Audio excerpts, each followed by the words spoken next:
natatakot sa'yo.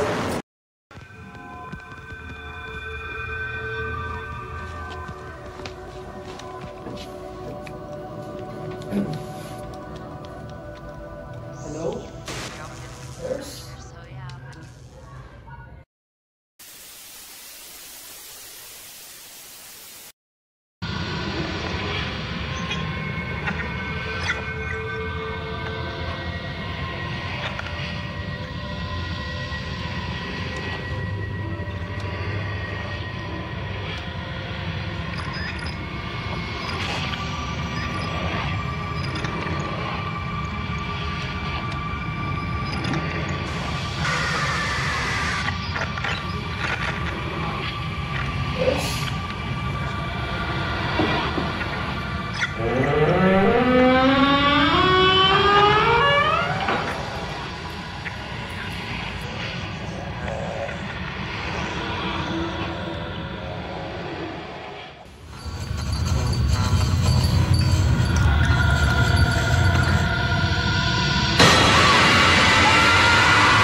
Late na ba ako? Hindi, okay lang.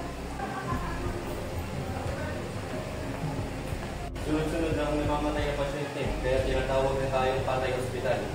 Ayaw nilang maniwala na namamatay ang pasyente dahil ito ay may sakit. Saan ba nagsimula ang business na may counseling? Bumababa na rin ang ipapakonfay dito. Kapag ito ay nagpatuloy, baka tayo pa imusgahan at mapasara. O tayo mismo ang magsasara dahil wala nang ipapakonfay dito. Hindi na dapat pa pinapansin ng mga susunod.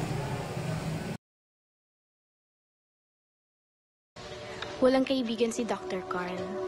Walang makasundo. At kung mag-utos, akala mo palamunin kami mga nurse. May theory ako na siya ang pumapatay. Sure ka bang hindi sila namamatay sa sakit? Oo. Eh bakit si Dr. Carl ang suspect mo? Masyadong malinis ang pagkakapatay eh. Napapalabas niyang namamatay ang mga pasyente sa heart attack, bangungot at suffocation. Walang katris-tris ng ebidensya. Ah, doktor.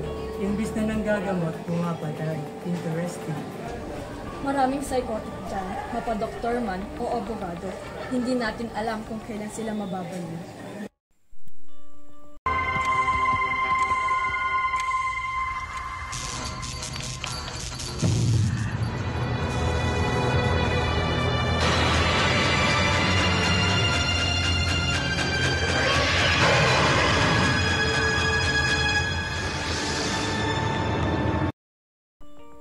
Yung kausap natin kahapon, patay na siya, James. Ang sabi nila, bangungot. Pero hindi ako naniniwala eh. I was just 5 rooms away, pero wala akong narinig. Wala rin akong napansin. Tsaka napansin ko, puro lalaki ang pinapatay eh. Qualified pala ako? Huwag kang ganyan, hindi ka ba nagigilty? Malamang tayong huling nakausap nun eh. Well, mas magigilty ako kung mas mabait siyang tao. Feeling mo ba si Dr. Carl pa rin? Mukha naman siyang mabait. Huwag kang magpapaloko. People aren't always what they seem to be.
Elisa! Elisa!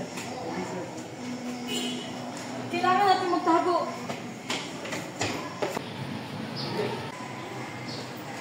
Pakiramdam ko may mangyayaring masama eh. Walang mangyayaring masama. James, kailangan na natin umalis dito. Saglit lang, may tatawagan lang ako.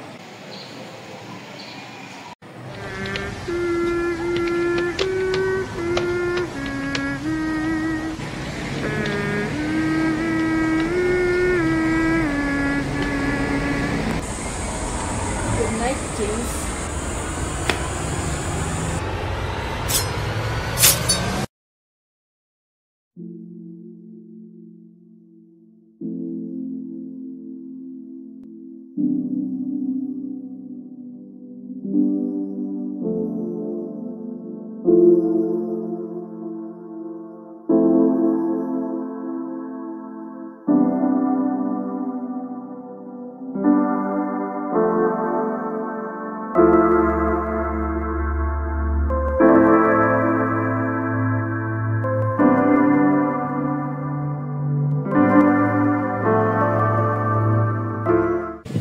Sa wakas, buo ng pamilya natin.